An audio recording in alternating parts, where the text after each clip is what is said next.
Yeah, okay. You can see me better, right? Yay. Okay. Hello. Welcome back.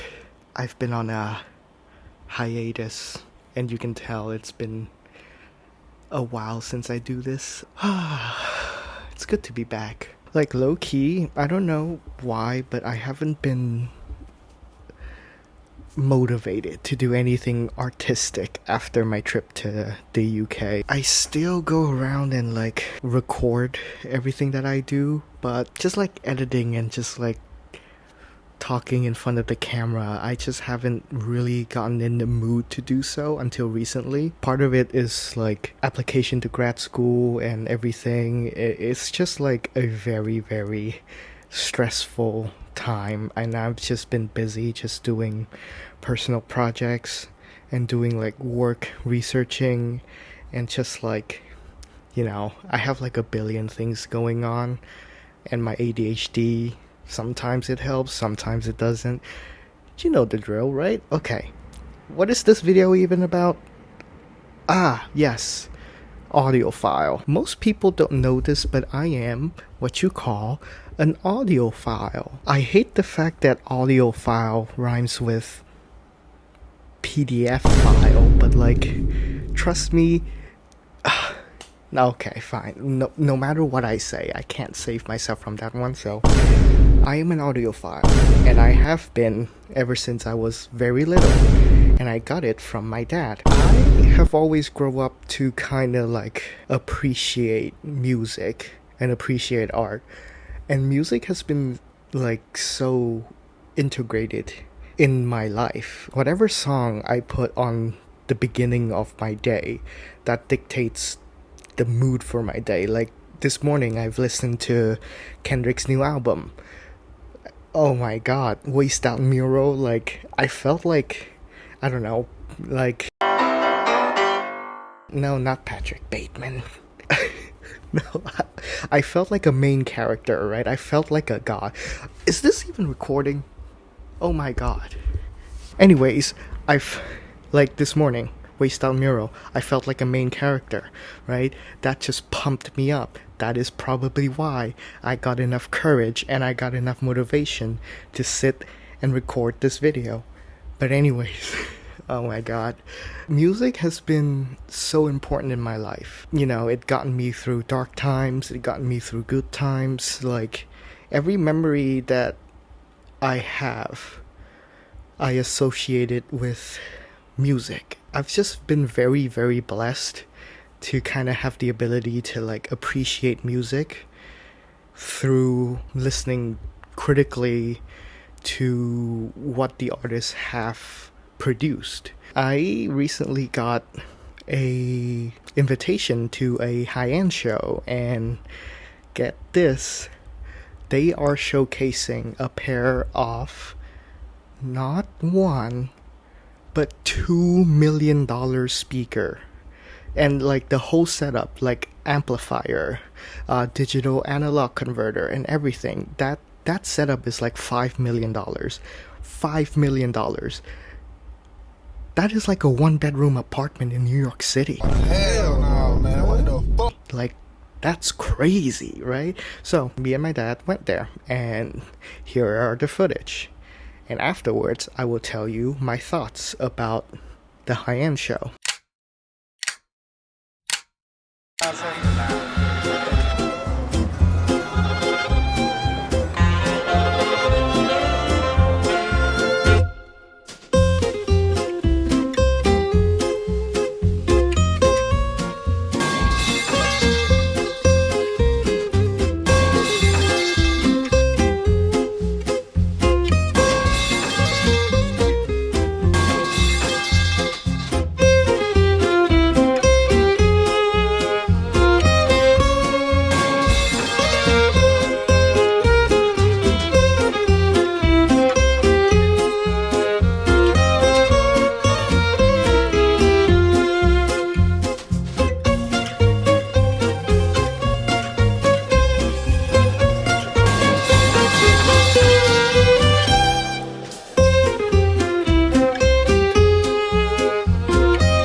Alright, welcome back. Might have been 3 minutes for you, but it's literally 3 seconds for me. Talking about art, right? You gotta let it flow. You gotta like say what you feel, right? And I feel disappointed. Like, I'm not even joking.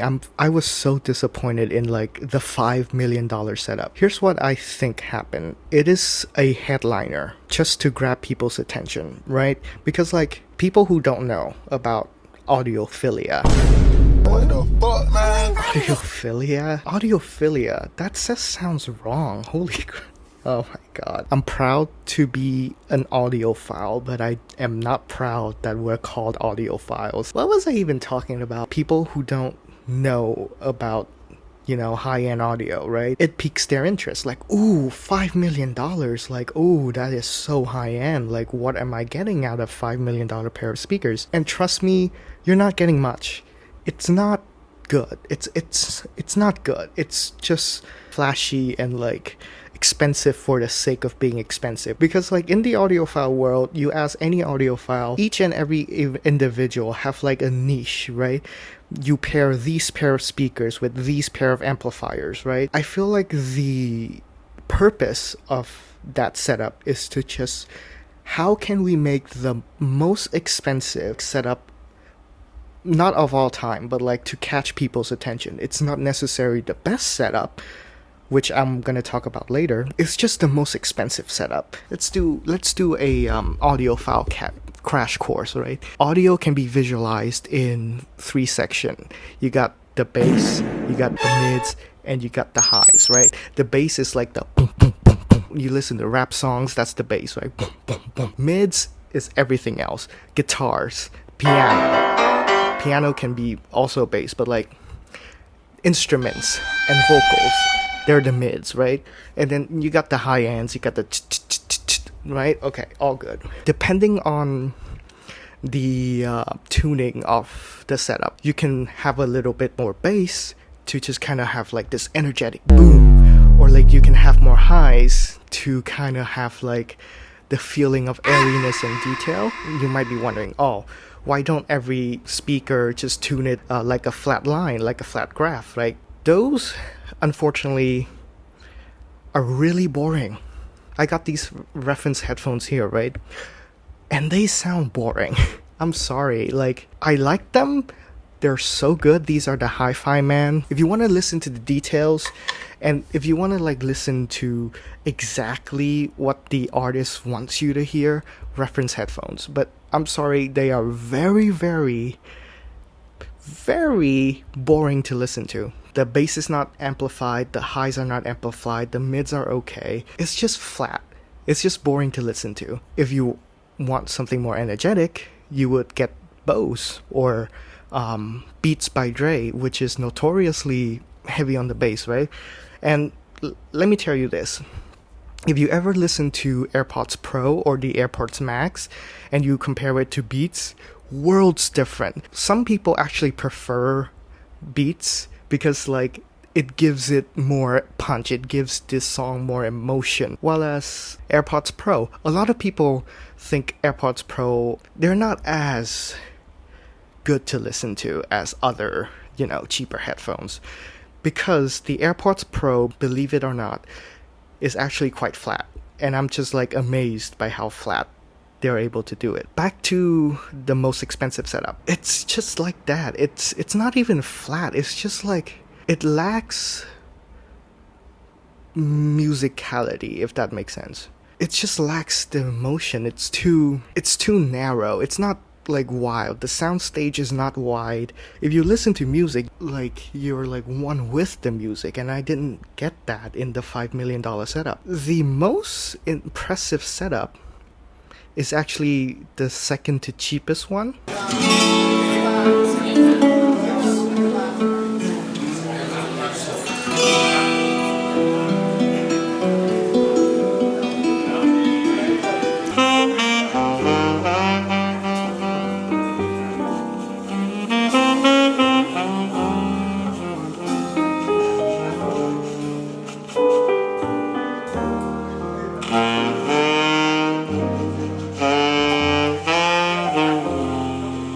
It's so good.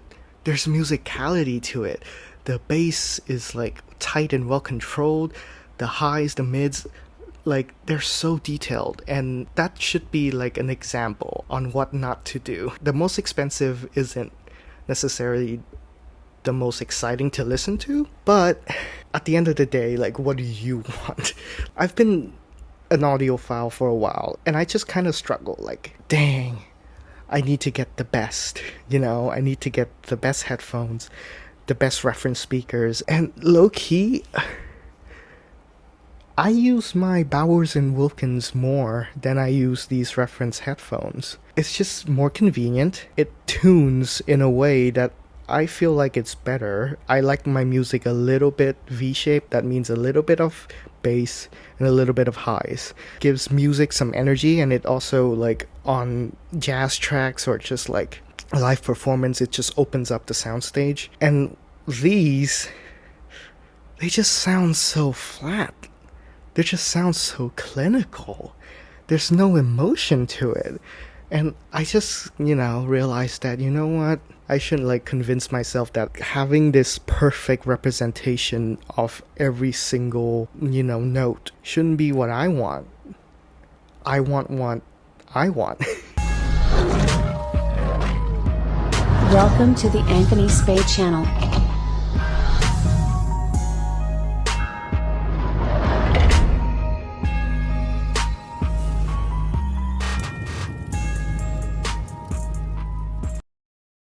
Also, like, just a pet peeve, right? Hotel California is like the gospel to audiophiles. If you want to test any new audio gear, the first song you put on is Hotel California. The mastering is insane, and you can really get, like, the detail of, like, each and individual of those 4 guitars, and then the openness of the stage because it's performed live. Not the 1980s version. Search up Hotel California live on MTV, Hell Freezes Over, 1992 live. That's our gospel, okay? If you like the way your headphone sounds while listening to that song, you will like the headphones no matter what song you put on. I'm just gonna say that. My pet peeve is that the best part of the song, when the guitar solo comes on, these people just skip to the next song. That's the whole point. It's so annoying. Oh my god, like, the best part of the song. And then you just, like, cut to the next song. Why? Like, oh my god. Ugh. Have some patience, guys. Anyways, that's my rant. I'm done. I'm done for today. Welcome to the Anthony Spade channel.